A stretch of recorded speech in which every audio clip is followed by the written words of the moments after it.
এই তুফান আমার লাইফের জন্য তুফান নিয়ে এসেছে। সাকিব আমাকে মেরেও জিন্দা করে দিল। সাকিব দা আমাকে মেরেও জিন্দা করে দিল। মাত্র 10 সেকেন্ড সাকিব খানের সাথে স্ক্রিন শেয়ার করেই ক্যারিয়ার গড়ে গেল ভাইরাল সেই দুষ্টু কোকিল খ্যাত মানব সাজদেবের।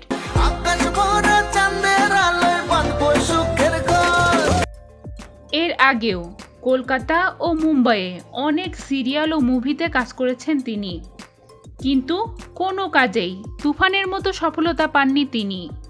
তবে এবার সাকিব খানের সাথে মাত্র একটি 10 সেকেন্ডের কাজ করেই পেয়েছেন বিশাল পরিচিতি।